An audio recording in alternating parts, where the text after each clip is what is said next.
One of science's most fundamental questions is how the universe came to be. What happened at the Big Bang? How has the universe evolved over time? Perhaps most importantly, why does anything exist? Harry Cliff is one of many particle physicists trying to answer some of these very key questions.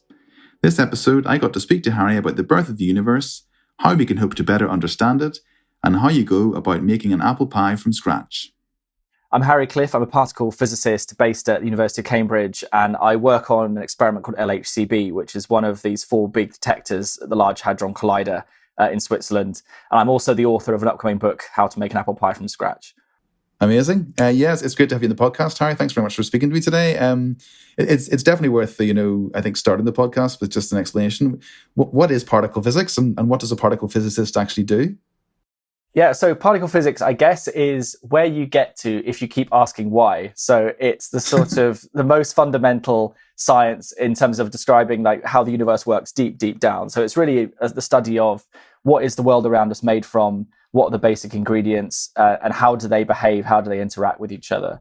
And I guess the subject sort of started 100 or so years ago when people for the first time started to do experiments that broke bits of atoms off, and they realized that there was sort of substructure within what were originally thought of as the sort of most basic building blocks of matter. So you had this particle called the electron discovered, and then from there we've discovered, dozens and dozens and dozens of particles over the last century or so, and that journey continues at the LHC and elsewhere. Amazing. Yeah, I mean, through my sort of very, scratching the surface reading of particle physics, one of the things that blew my mind was it was sort of that realization that there's no such thing as an empty space. Yeah, that's right. I mean, well, in terms of actually the way we think about what the world's made from has changed enormously. So it used to be the original atomic theory was quite usually cited when people are trying to sound clever in books, particularly. They like to refer to the ancient Greeks. So they quite often talk about Democritus, who was one of the first people to suggest the idea that the world was made of little discrete nuggets. And his view was there were basically two things in the universe, which was atoms, these indestructible building blocks, and the void, i.e. the vacuum. And so the whole world was just atoms moving around in empty space. But yeah, you're right that the current description of particle physics says actually that there is no such thing really as empty space. In fact, you could even say it says that weirdly that there's no such thing as particles either. So it's one of the really sort of strange counterintuitive things about the subject is actually we don't think of particles as being the fundamental building blocks of the universe anymore. What we actually think of as being the fundamental objects in nature are these things called quantum fields, which are sort of invisible fluid-like substances that are all around us. And we think of particles as little vibrations or ripples in those quantum fields. So it's almost like the universe is filled with these strange fluids and particles are kind of ripples sloshing about in them. And that means that even when there's no particles there, even when you've got sort of empty space, the quantum fields are still there. So the vacuum is seething with these things and they contain energy and sort of quantum fluctuations and all kinds of interesting things going on. So yeah, you're right. There's no such thing as empty space, but there's also no such thing as particles in some sense. It's sort of like one of those, the more you know that you don't know. Yeah, exactly. Do we understand how everything came into being? Like why anything exists at all? We can tell a lot of the story, and that's the sort of story I really get into in the book that that's just about to come out. And the book sort of starts with this pretty simple-minded experiment, which is you sort of start off with an apple pie. Maybe we'll get on to why it's an apple pie. You break it down to its chemical elements, and then you kind of trace their origins back through the history of the universe and how far can we go. So we can fill in a lot of that story. Like we know where the chemical elements come from, for example. So, the world around us, apple pies, everything contain, hydrogen, carbon, oxygen, 100 or so chemical elements across the periodic table. And we have a pretty complete description now, thanks to a mixture of nuclear physics and astrophysics of where these things come from and, forged either inside stars or during the sort of first few minutes of the Big Bang at very high temperatures. And then you can keep going back and you can say, okay, well, what happened even earlier? Well, if you go back far enough, those the sort of protons and neutrons that made up those chemical elements were actually originally subatomic particles called quarks and gluons. And you can go even further back and back. And so we can actually tell this story going back to about a trillionth of a second after the Big Bang. So we have a pretty good understanding of where matter came from back as far as that. But when you go beyond a trillionth of a second, you want to go back into the first trillionth of a second after the Big Bang, where those elementary particles came into existence. that bit of the story is much less clear. And that's where a lot of the kind of active research is at the moment. And there are some really big questions to do with, one of the big problems that the experiment I work on particularly is interested in is, why is there physical stuff in the universe at all? Because our current theory of particle physics tells us that in the very earliest moments of the Big Bang, you should have had huge quantities of matter created out of energy, so particles coming into existence. But for every particle, there should have also be antiparticles being created. They're sort of like mirror images of particles. So if you make an electron, you also make the anti-electron that comes along with it.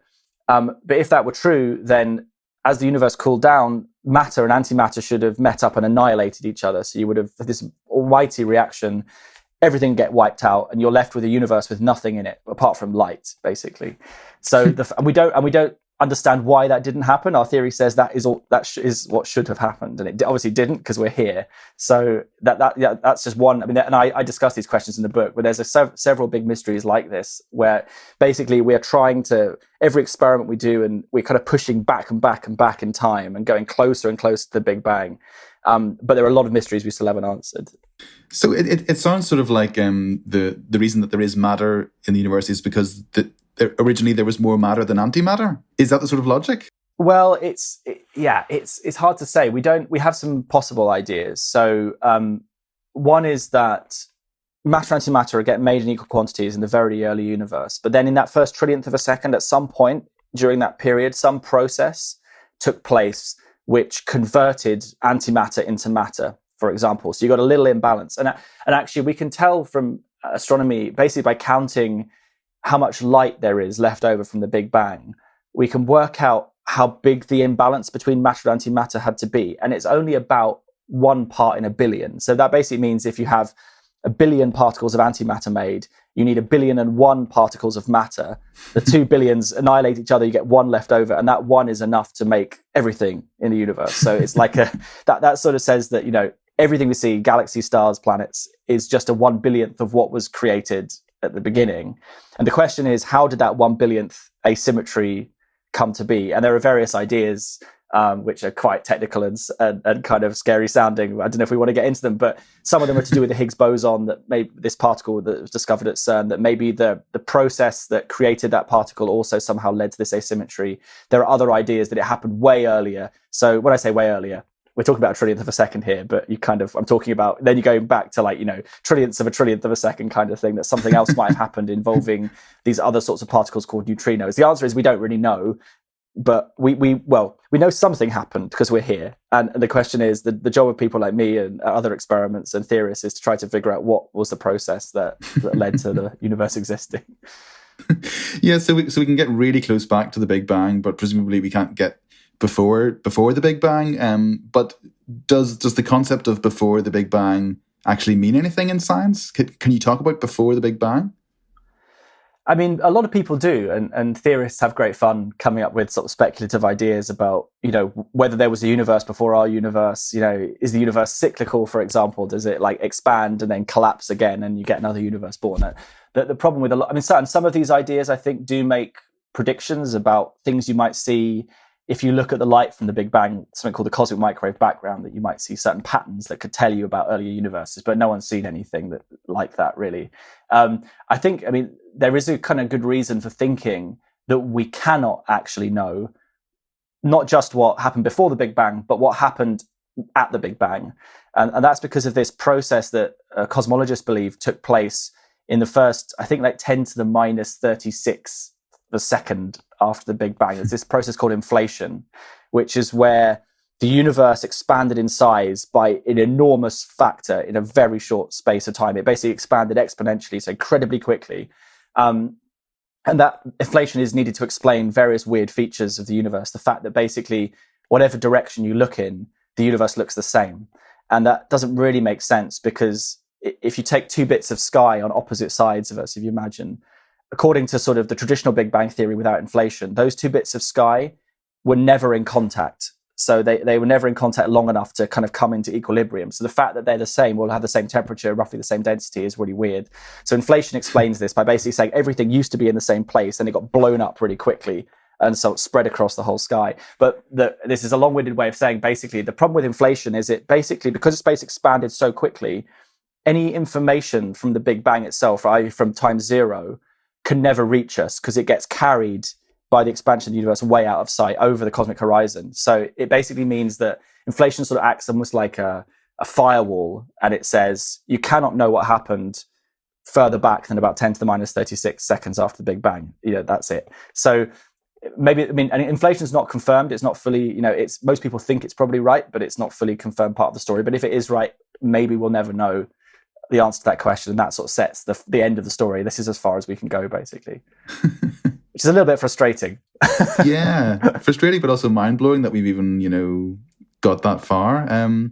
Let's come back to the apple pie in your book, because the title, How to Make an Apple Pie from Scratch, that was a Carl Sagan quote, wasn't it? Can you explain where the quote came from and how it relates to what you're talking about in the book? Yeah, so you're right. It comes from Carl Sagan. So it comes from a TV series called Cosmos, which came out in 1980 originally. They did a remake for Netflix, I think, a few years ago. But there's an episode called The Lives of the Stars, and it begins with this kind of I guess it's a bit of self-satire from Carl Sagan, where there's a shot of space and what looks like a green planet floating in space, but as you zoom in, you realize it's an apple, and then the sort of scene cuts this slightly strange scene of an apple pie being made, but with like a kind of Blade Runner style soundtrack over the top of it. So very sort of dramatic and portentous. And then it cuts to Carl Sagan sitting in a Cambridge College dining hall, actually the head of this big oak table, and a waiter brings out this apple pie to him, and he looks at the camera and says, "If you wish to make an apple pie from scratch, you must first invent the universe." And sort of goes on then to talk about... Thank you. I've been working on it. He then goes on to say, okay, well, if I cut the apple pie in half, how long till I get to an atom? And it's basically a way of saying that the ingredients of this simple object have a very long history that goes... In that particular episode, he's talking about the stars that make the chemical elements in the apple pie. But he never really comes back to kind of follow up on the idea. It's just a throwaway line at the beginning, and nothing is ever done with it. And I sort of thought, well, it would be kind of fun to take this idea and see how far you can go if you take his kind of logic, cut the apple pie up and up and up and up. How far back in that story can we go? So the whole story of the book is basically you begin with an apple pie, and I literally did this. I went down to my dad's house in South London, because when he was a kid, was a very keen amateur chemist, and in those days you could buy all kinds of scary chemicals from your local chemical supplier before they were regulated. So he used to spend his happy sort of Sunday afternoons making bombs basically in the back garden, kind of explosions and smells in the shed. So he's still got quite a lot of old chemical equipment. So I went down and borrowed his Bunsen burner and a few other bits and pieces, and we did this really stupid experiment where we essentially heated an apple pie to an extremely high temperature in a test tube until it thermally decomposed into effectively carbon that gets left behind, and then some liquids and gases that come off, and that's sort of the jumping off point for telling the story. And the rest of the book is then tracing where does the carbon in the apple pie come from, where does the oxygen come from, where does the hydrogen come from, and back as far as we can go, and then sort of discussing the mysteries that remain unsolved.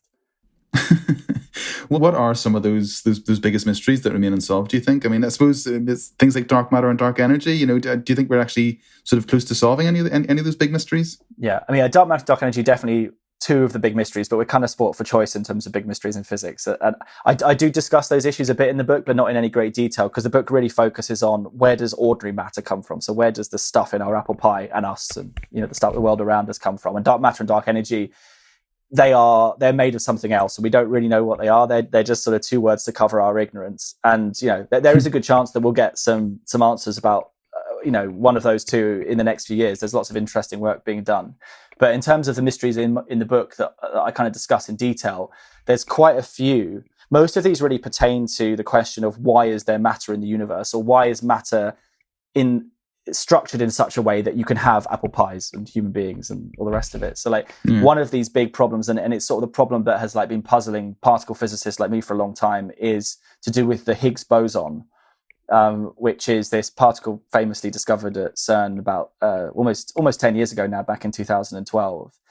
And so just to sort of give a very brief explanation, the reason the Higgs is important is that the discovery of this Higgs boson particle tells us that the universe is filled with something called the Higgs field.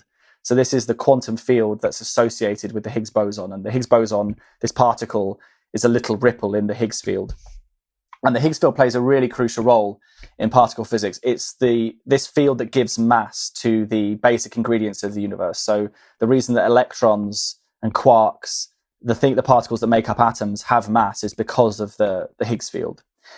Now, the thing that's really puzzling about this is that if you do sort of a naive calculation, theorists do this, and work out what the likely values of the Higgs field are, basically you find that, maybe to step back a second, the Higgs field value determines how massive things are. So if you imagine it's a bit like a dial, like a temperature dial. If you turn it down, everything gets less massive. If you turn it up, everything gets more massive. And the dial in our universe is set at a very specific value of 246 giga electron volts. And it doesn't really matter what that means. It's just a number. But this number is kind of where it is in our universe. But when you do a calculation, you find really there are only two likely outcomes, which is that either the Higgs field is off at 0, or it's got an enormous value, something called the Planck energy, which is, trillions of times higher in energy than we can access currently in experiments. And if the universe was in either of those two states, either basically the Higgs field off or fully on, in the fully on case, every particle becomes so massive that everything would collapse into a black hole and we wouldn't have stuff in the universe. The universe would be full of black holes and nothing else. Or if it was off, then atoms couldn't form because particles would have no mass. They wouldn't bind to each other. So this weird value we have, 246, to get that, you have to fine-tune the laws of physics in this really sort of improbable way. So it looks almost like, someone has like tinkered with the universe and set it up in just the right configuration to allow atoms to exist and therefore us to exist. And this is really sort of fishy and makes people quite sort of worried. So that it's believed there must be something else beyond the Higgs boson, some other particles that can explain this peculiar value. And that was one of the big goals of the LHC, where I work. We were sort of looking for particles that might explain this mystery, why the Higgs field has this very specific value. But so far, we've not found anything. So this is one of the big questions in the book is, because if you can't explain this, then you can't explain why the universe has stuff in it. If the Higgs field had turned on in a different way in the early universe, then we wouldn't be here. So it's trying to understand, and this process where the Higgs field switched on, this happened about a trillionth of a second after the Big Bang, which is about the energies that we can probe at the LHC and other experiments.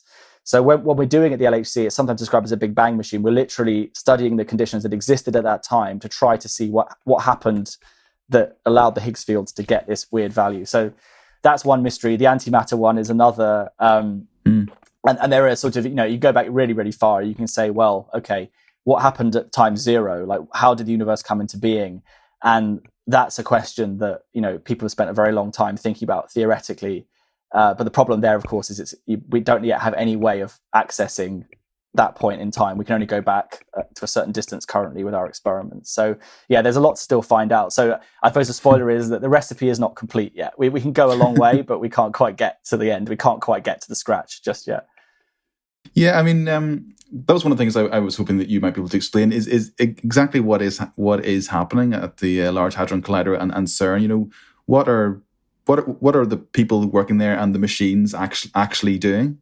Well, it's a huge project. So there's actually a load of different questions that you can ask with the LHC. But actually, the machine, in some sense, it's a very complicated machine. But what it does is really simple and pretty brutal. It only does one thing, which is it accelerates particles to very, very, very high energies, the highest we've ever achieved in any experiment on Earth, and it smashes them into each other. And it does that 40 million times a second, 24 hours a day, 7 days a week for about 9 months of the year. And that's all it does, pretty much. Well, with one little exception, which is sometimes instead of putting, usually what we collide are protons, which are the nucleus of hydrogen, so the simplest atomic nucleus. For about a month of the year, they also put lead ions, the center of lead atoms in and collide them. But what most people work on at CERN is the proton collisions. But the reason you can ask so many questions with this is when two protons collide, a huge number of different things can happen. When they collide, basically what's happening is that the reason you accelerate them is when they're going really, really fast, they have a lot of kinetic energy. And when they smash into each other, that kinetic energy is turned into new matter. So it's sort of through Einstein's famous equation, E equals mc squared, which says that energy and matter or mass are equivalent. You put lots of energy into a collision, you can make new stuff. So you're literally making particles from energy. And there are, basically an infinite number of possible outcomes when you do this. And so you might make a Higgs boson, for example, and that was how the Higgs was discovered. You kind of have enough collisions where you make enough Higgs bosons that you can then say you've discovered the thing.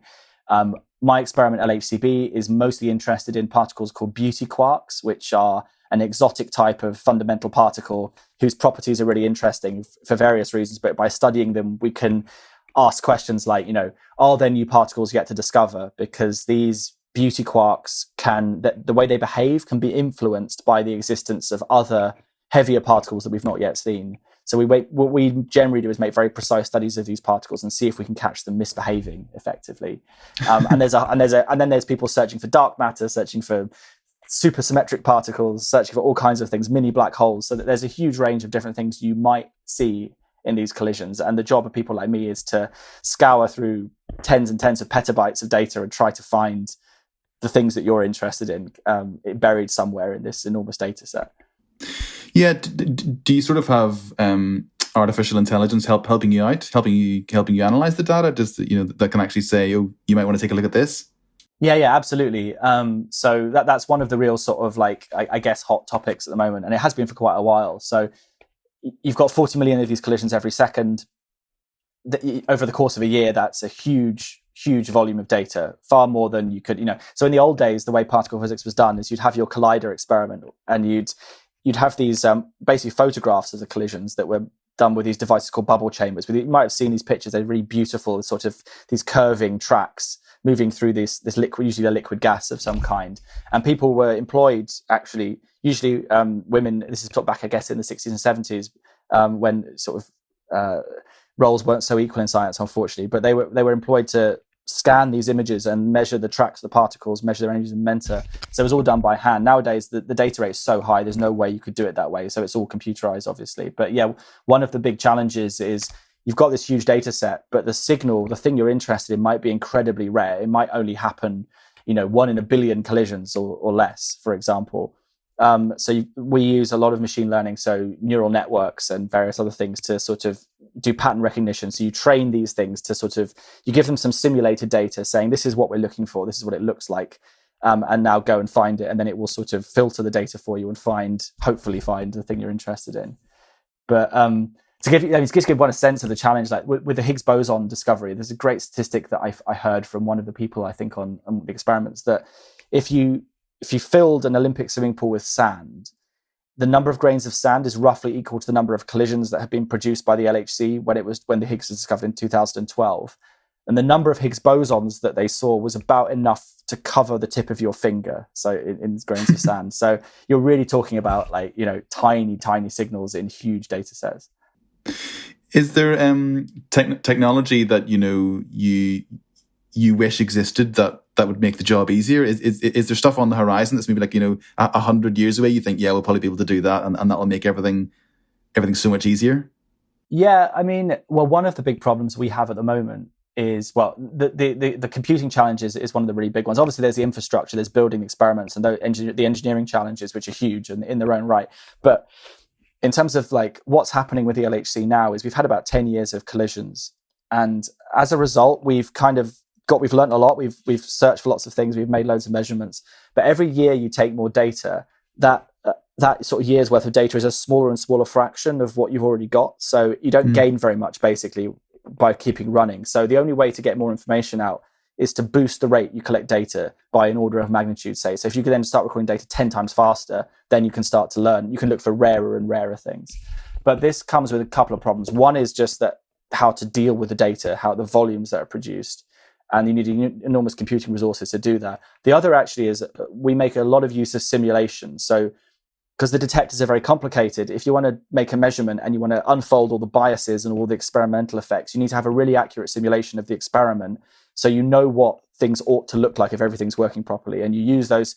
We use loads of simulation in all our measurements. And the problem is that now we need to create so many simulated collisions that it's basically too computer hungry, and it requires so many processors and too much storage space. So, what we really need is a kind of way of, cheaper, faster, larger computers that can sort of both produce the simulation and store it. And that, I mean, I think there's various ideas about, there are lots of people working on this and how you might get around this problem in the future, but it is going to be one of the real bottlenecks, which maybe is surprising. You might think that like the big collider and the detectors is the really hard bit, but this is looking increasingly like it's where the real problems are going to be in the next sort of decade as we take data at higher and higher rates.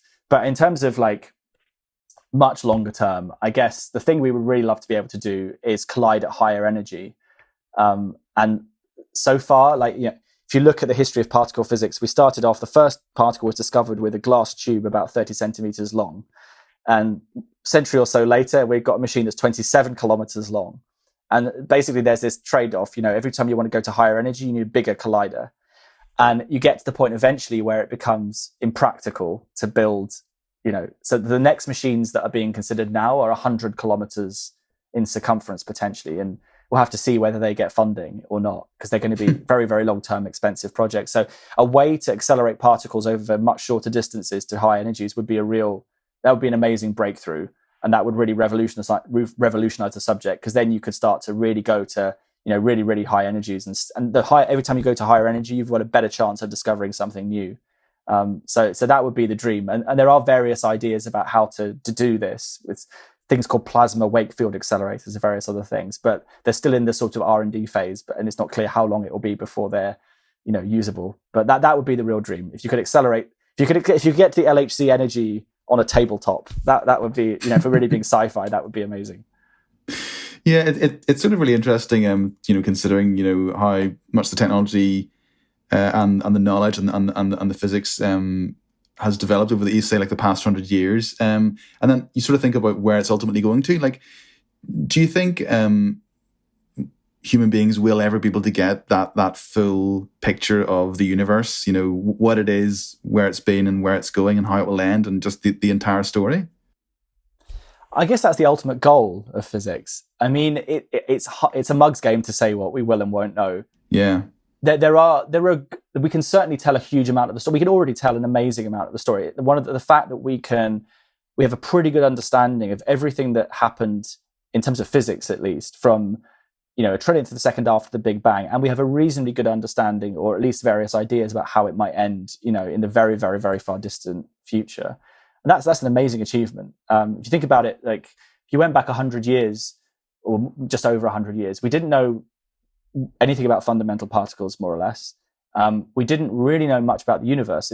Like we thought until the 1920s that the Milky Way galaxy was the whole universe. That was this, you know, the big debate in the 1920s between Hubble and others about, you know, were there galaxies beyond our own? And now, of course, we know that the Milky Way is one of just, you know, hundreds of billions of galaxies in the observable universe. So we've discovered the universe had a beginning, which is kind of one of the most profound things you could ever find out. So we already know a hell of a lot.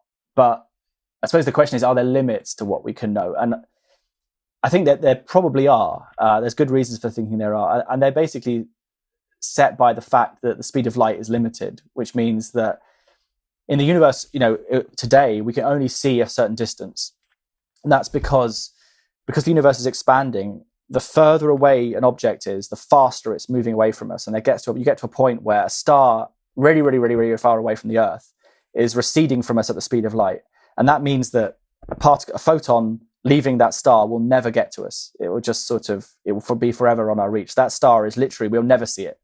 And that is just true. So there are things we know that we cannot know, which are beyond the observable universe. And if you go back right to the very, very early universe, you know, sort of a tiny fraction of a second after the Big Bang, then there's also reasons for thinking, because of this inflation process, this very rapid expansion of space that we believe took place, that also says there's a boundary beyond which we cannot see. So we may never know what happened at time zero, or if there was a time zero. You know, maybe something happened before inflation, but if it did, we'll never see it because inflation carried it way beyond what we can see. So yeah, we'll probably eventually reach a point where sort of the laws of physics say that's your lot. But you never know. I mean, the universe has an amazing capacity to surprise us. So you can never say never. Maybe we'll find something out that lets us go further than that. But we're still a long way from that point. We've still got a lot to find out before we get there. So there's plenty to keep us busy. Yeah, fantastic. Well, yeah, thanks very much for speaking to me today, Harry. It's been great, absolutely mind-blowing hearing all about the universe and the secrets left to discover. And, good luck with the book when it comes out, which I think is due out around about the time this podcast would be released. But yeah. Yeah, it's out on August the 5th. That's right. Yeah. Great. Yeah, good. Cool. Well, yeah, thanks again for speaking to me. Very nice talking to you, Ian. Nice to meet you as well.